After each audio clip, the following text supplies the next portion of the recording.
ایک طرف ہم دیکھتے ہیں کہ پاکستان کے اندر ہمیں سیاسی عدم استحکام کے اندر جو ہے وہ مسلسل اضافہ نظر آ رہا ہے. دوسری طرف ہم دیکھتے ہیں کہ جوڈیشری کے ساتھ ساتھ جو ہے وہ ججز کے اوپر بھی براہ راست تنقید کی جاتی ہے. پھر اس کے ساتھ ساتھ پاکستان کے اندر ہم انسانی حقوق کی بدترین پامالیوں کی بات بھی کرتے ہیں. تو یہ پاکستان میں سب کچھ کیوں ہو رہا ہے؟ دیکھیں اشتیاق صاحب، شکریہ جی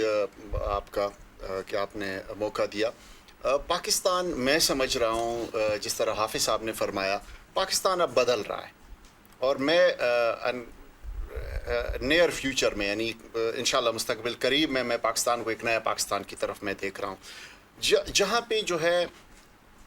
اب تو ہم دیکھ رہے ہیں پچھلے جس طرح 10-12 سال کی ذکر ہوا، 10-12 سال میں یہاں پہ کون سی جو ہے انسانی حقوق رہی ہیں، یہاں پہ جو ہے وہ کون سی جو ہے اس ملک کی خدمت کی گئی ہے. سب سے زیادہ میں سمجھوں گا، کیونکہ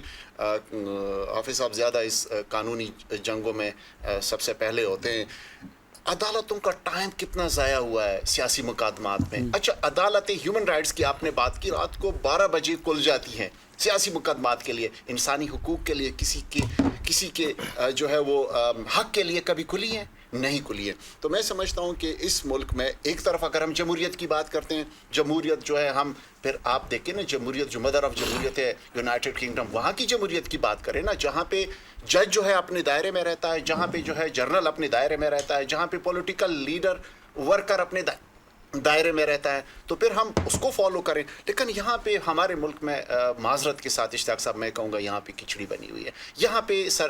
پولیٹیکل انسٹیٹیوشنز کو استعمال کیا گیا ہے، یہاں پہ عدالتوں کو اپنے ذاتی مقصدوں کے لیے استعمال کیا گیا ہے، یہاں پہ اور جو ادارے ہیں ان کو بھی استعمال کیا گیا ہے، جو اس ملک کے عوام 22 کروڑ عوام کے ساتھ جو ہے وہ بے انصافی ہے.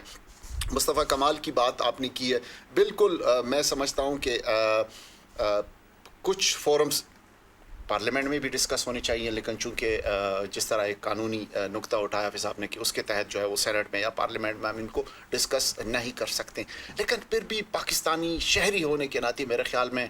جو ایک غریب اور شہری کے لیے جو لا ہونا چاہیے وہ سب سے زوراور انسان کے لیے بھی وہی لا ہونا چاہیے، اس کی امپلیمنٹیشن ہونا چاہیے. اور میرے خیال میں کسی نہ کسی فورم پہ جواب دے تو ہونے چاہیے سب کو نا، تاکہ اگر ہم جواب دے نہ ہو تو ہم کہاں جائیں گے، یہ ملک کس دلدل میں جائے گا. اور آلریڈی ہم دلدل میں پھنسے ہوئے. ہماری دیکھیں اس وقت پارلیمنٹس میں کیا ڈسکس کیا جا رہا ہے. میں آپ کو اخلاقیات کی بات کروں، جب میں اسکول میں پڑھتا تھا اس وقت سلمان تاثیر صاحب مرحوم نے جو ہے وہ ایک پنجاب اسمبلی میں چینجنگ لا رہے تھے مسلم لیگ کے خلاف پیپلز پارٹی کی طرف سے، اور اس نے کچھ الفاظ کہے تھے اس فورم پہ. اس وقت سوشل میڈیا نہیں تھی، اس وقت جو ہے یہ الیکٹرانک میڈیا نہیں تھی، لیکن اس پہ بڑی تنقید کی گئی تھی کہ اس نے جو اس کے جو الفاظ کا چناؤ ہے وہ ٹھیک نہیں ہے. آج تو دیکھو آج ہمارے کیا ہو رہے ہیں، آج ہمارے پنجاب کی اسمبلی میں کیا ڈسکس کیا جا رہا ہے، آج ہمارے سندھ میں، آج خیبر پختونخوا میں، اور یہاں پہ پارلیمنٹ میں کیا ساری باتیں آپ کی بالکل ٹھیک ہیں. لیکن آپ نہیں سمجھتے کہ یہ جتنی بھی کھچڑی ایک پکی ہوئی ہے، ایک طرف ہم دیکھتے ہیں کہ لیٹس سپوز ایک جو وزیر داخلہ ہوتا ہے نا، وہ جاتا ہے آئی جی اس کے استقبال میں پہلے سے کھڑا ہوتا ہے، پھر حالات بدلتے ہیں اور وہی سیاستدان جب بنتا ہے تو ایک پولیس لیول کے S I sub inspector level کا افسر اس کو سڑک پہ کھڑا کر کے ذلیل کر رہا ہوتا ہے. تو سیاستدانوں کی یہ جو حالت ہے اس کی ذمہ داری یہ خود نہیں ہے؟ نہیں، دیکھیں سیاستدان کیا کریں جب کوئی پاور میں ہوتا ہے. چونکہ بینگ اے پولیٹیکل ورکر میں یہ سمجھوں گا کہ